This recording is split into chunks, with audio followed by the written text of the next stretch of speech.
அருள் ஒளி இணையதளம் வழங்கும் விவிலிய தேடல் திருப்பாடல் 37 பகுதி 3. அமைதியுடன் கடவுளுக்காய் காத்திருப்போம்.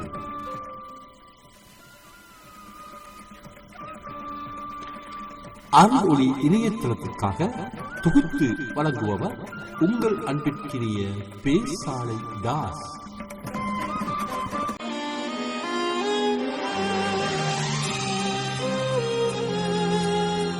விவிலிய தேடல் திருப்பாடல் 37 பகுதி 3.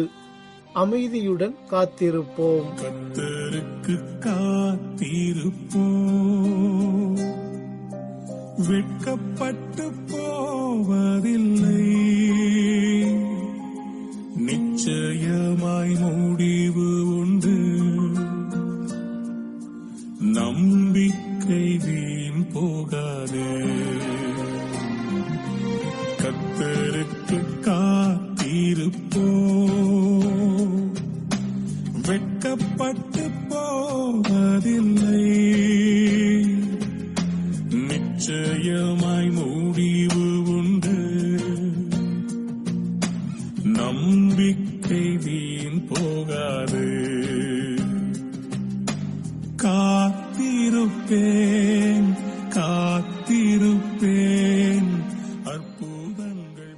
அன்பர்களே, கடந்த வார நமது விவிலிய தேடலில் ஆண்டவரையே நம்பியிருப்போம் என்ற தலைப்பில் 37வது திருப்பாடலில் 4 முதல் 6 வரை உள்ள இறைவசனங்கள் குறித்து தியானித்தோம். இவ்வாரம் அதனை தொடர்ந்து வரும் 7 முதல் 9 வரை உள்ள இறைவார்த்தைகள் குறித்து தியானிப்போம்.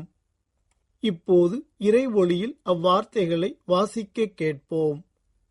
ஆண்டவர் முன் அமைதியுடன் காத்திரு, தம் வழியில் வெற்றி காண்போரையும் சூழ்ச்சிகள் செய்வோரையும் பார்த்து எரிச்சல் கொள்ளாதே, வெஞ்சினம் கொள்ளாதே, வெகுண்டெழுவதை விட்டுவிடு, எரிச்சலடையாதே, அதனால் தீமைதான் விளையும். தீமை செய்வோர் வேரறுக்கப்படுவர், ஆண்டவருக்காக காத்திருப்போரே நிலத்தை உடைமையாக்கிக் கொள்வர். ஒரு நாள் குணா என்பவர் ஆசிரமத்தில் வாழ்ந்து கொண்டிருந்த துறவி ஒருவரை சந்தித்தார். சாமி, எனக்கு வாழ்க்கையே வெறுத்து போய்விட்டது, ஏன் வாழ்கிறோம் என்றே எனக்கு தெரியவில்லை, அதனால் நான் வாழ்வை முடித்துக் கொள்ளலாம் என்ற முடிவுக்கு வந்துவிட்டேன் என்று விரக்தியுடன் கூறினார். நீ எதற்காக இந்த முடிவெடுத்தாய் என்று அந்த துறவி அவரிடம் வினவினார். அதற்கு அவர், என் எதிரிகள் என்னை பலவாறு துன்புறுத்துகின்றனர், எல்லாவிதமான தீமைகளையும் செய்யும் அவர்களுக்கு எல்லாமே நன்றாக நடக்கிறது, அவர்கள் உயர்ந்து கொண்டே போகிறார்கள். ஆனால் தெய்வ பயத்துடன் 4 பேருக்கு நன்மை செய்து வாழ வேண்டும் என்று நினைக்கின்ற எனக்கு மட்டுமே எல்லா துயரங்களும் வந்து சேர்கின்றன என்று புலம்பி அழுதார். மேலும், நான் வாழ்ந்துதான் ஆக வேண்டும் என்பதற்கான ஒரே ஒரு காரணத்தை நீங்கள் சொன்னால் கூட எனது முடிவை நான் மாற்றிக்கொள்ள தயாராக இருக்கிறேன் சாமி என்றும் அந்த துறவியிடம் கூறினார். அதை கேட்ட துறவி புன்முறுவல் பூத்தார்.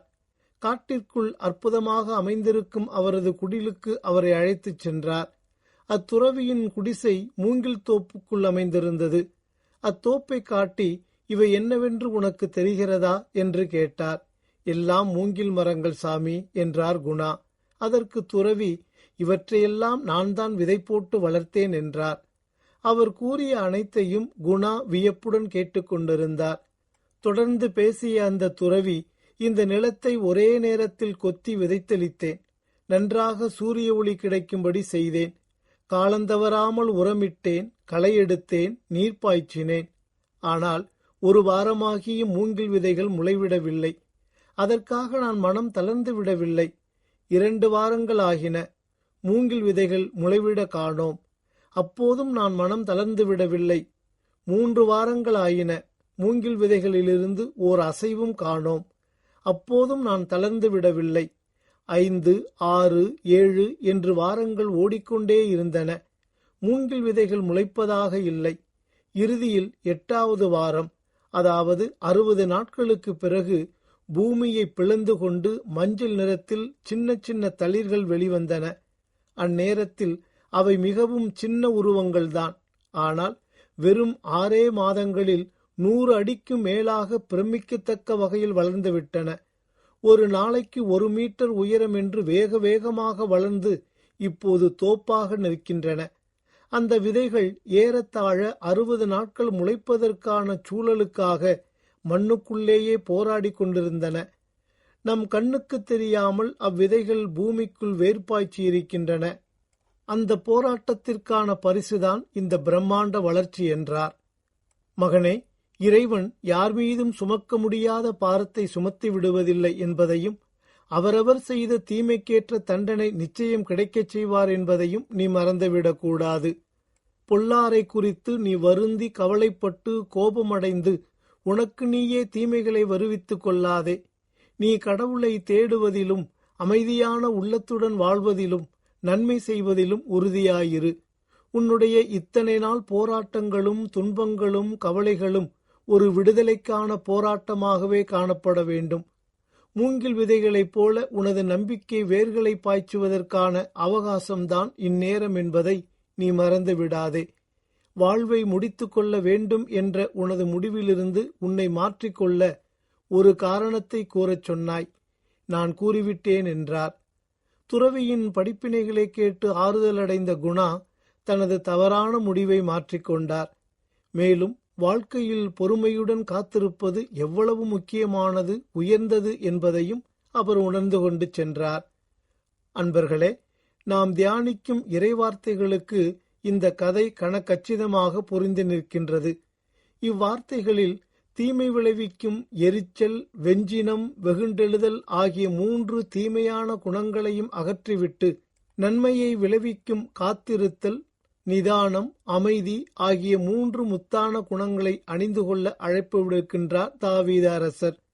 மேலும், நெஞ்சே, ஆண்டவருக்காக காத்திரு, மன உறுதி கொள், உன் உள்ளம் வலிமை பெறட்டும், ஆண்டவருக்காக காத்திரு என்றும், நான் ஆண்டவருக்காக பொறுமையுடன் காத்திருந்தேன், அவரும் என் பக்கம் சாய்ந்து எனது மன்றாட்டை கேட்டருளினார் என்றும் தாவீது வேறு சில திருப்பாடல்களிலும் எடுத்துரைக்கின்றார். அத்துடன் தீமைக்கு தீமை செய்வேன் என்று சொல்லாதே, ஆண்டவரையே நம்பியிரு, அவர் உன்னை காப்பார் என்று நீதிமொழிகள் நூலின் ஆசிரியரும், சகோதர சகோதரிகளே, ஆண்டவரின் வருகை வரை பொறுமையோடு இருங்கள், பயிரிடுபவரை பாருங்கள், அவர் நிலத்தின் நல்ல விளைச்சலை எதிர்பார்த்து முன்மாறியும் பின்மாறியும் பொழியும் அளவும் பொறுமையோடு காத்திருக்கின்றார். நீங்களும் பொறுமையோடு இருங்கள், உங்கள் உள்ளங்களை உறுதிப்படுத்துங்கள், ஏனெனில் ஆண்டவரின் வருகை நெருங்கி வந்துவிட்டது என்று திருத்தூதர் யாகப்பெரும் எடுத்துரைக்கின்றார். நிறைவுடைமை நீங்காமை வேண்டின் பொறைவுடைமை போற்றி ஒழுகப்படும் என்ற குரலில் நிறைவுடையவராக இருக்கும் தன்மை தன்னை விட்டு நீங்காமல் இருக்க வேண்டுமென்றால் அவர் பொறுமையை போற்றி ஒழுக வேண்டும் என்கிறார் வள்ளுவர் பெருந்தகை. அமெரிக்க அதிபர்களிலேயே அதிகம் தோல்விகளை சந்தித்து பொறுமையோடு காத்திருந்து வெற்றியின் சிகரத்தை எட்டியவர் ஆபிரகாம் லிங்கன் மட்டும்தான். வாழ்வில் எல்லாவிதமான துன்பத் துயரங்களையும் அனுபவித்தவர் அவர். விறகு வெட்டி, படகோட்டி, பலசரக்கு கடை ஊழியர், வக்கீல் என பல வேலைகளை பார்த்துவிட்டு அமெரிக்க அரசு தலைவராக உயர்ந்தவர். எதிரிகள் ஏற்படுத்திய அனைத்து தடைகளையும் தாண்டி உயரம் தொட்ட லிங்கனின் வாழ்க்கை வரலாறு நாம் எல்லோரும் படிக்க வேண்டிய பாடம். 1860ஆம் ஆண்டு அமெரிக்காவில் நடந்த அதிபர் தேர்தலில் ஆபிரகாம் லிங்கனின் அரசியல் கட்சியான குடியரசுக் கட்சி வெற்றி பெற்று ஐக்கிய அமெரிக்க நாடுகளின் அதிபராக ஆபிரகாம் லிங்கன் தேர்வு செய்யப்பட்டார். அப்போது ஐக்கிய அமெரிக்காவின் தென் மாநிலங்களில் அடிமை முறையை ஆதரித்த சக்திகள் அடிமை முறையை எதிர்த்து போராடி வந்த குடியரசுக் கட்சி பெரும்பான்மை பலத்துடன் வெற்றி பெற்றதை விரும்பவில்லை. அடிமைகளை வைத்திருப்போரின் உரிமைகளுக்கு ஏற்பட்ட அச்சுறுத்தலாகவே அவர்கள் அதை கருதினார்கள். அடிமைத்தனத்தை தொடக்கத்திலிருந்தே எதிர்த்து வந்த ஆபிரகாம் லிங்கன் ஐக்கிய அமெரிக்காவின் அதிபரானதும் தான் கூறியபடி அடிமைத்தனத்தை ஒழிக்க துணிச்சலாக நடவடிக்கை எடுத்தார். இந்த அடிமைத்தனத்திலிருந்து நம்மை யாராவது காப்பாற்ற மாட்டார்களா என காலங்காலமாய் ஏங்கி காத்திருந்த அம்மக்களின் கனவை நனவாக்கியவர் ஆபிரகாம் லிங்கன். ஆகவே இத்தேர்தல் பொறுமையுடன் காத்திருந்த லிங்கனுக்கும் அடிமைத்தலையில் சிக்கொண்டிருந்த கருப்பின மக்களுக்கும் வெற்றியை தந்தது. தீமை செய்வோர் வேறறுக்கப்படுவர், ஆண்டவருக்காக காத்திருப்போரை நிலத்தை உடைமையாக்கிக் கொள்வர் என்று தாவீது கூறுகின்றார். உலக வரலாற்றை புரட்டி பார்த்தாலும் இறுதியில் தீயோர் வீழ்ந்த கதையைத்தான் பார்க்கின்றோம். ஆகவே பொறுத்தவர் பூமியாழ்வார் என்று நம் முன்னோர்கள் கூறியுள்ளதை போன்று நாமும் ஆண்டவர் முன் அமைதியுடனும் பொறுமையுடனும் காத்திருப்போம். அப்போது ஆண்டவர் நமக்கு தருவதை உரிமையாக்கிக் கொள்ள முடியும். இவ்வருளுக்காக இறைவனிடம் இந்நாளில் மன்றாடுவோம். விடுதலை காணும் வரை முழங்காலில் காத்திருப்பே, என் விடியலை காணும் வரை முழங்காலில் காத்திருப்பே, பலப்படுவே எழும் விடுவே, கழுகை போல உயர பறந்திடுவே, பலப்படுவே எழும் விடுவே, கழுகை போல உயர பறந்திடுவே, காத்திருப்பே காத்திருப்பே, அற்புதங்கள் பெறும் வரை காத்திருப்பே காத்திருப்பே. அமைதியுடன் காத்திருப்போம் என்ற தலைப்பில் இன்றைய விவிலிய தேடல் நிகழ்ச்சியை உங்களுக்கு வழங்கியது வத்திக்கான் வானொலி.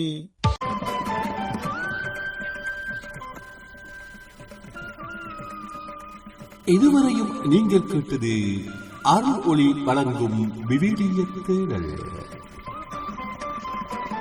தொகுத்து வழங்கியவர் உங்கள் அன்பிற்கினிய பேசாலை தாஸ்.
இதுவரையும் நீங்கள் செவியுற்றது வத்திக்கான் வானொலியின் இன்றைய நிகழ்ச்சிகள். மீண்டும் மற்றொரு வத்திக்கான் வானொலி நிகழ்ச்சியில் உங்கள் அனைவரையும் சந்திக்கும் வரை அன்பு விடைபெற்றுச் செல்வது உங்கள் அன்பின் பேசாலை தாஸ்.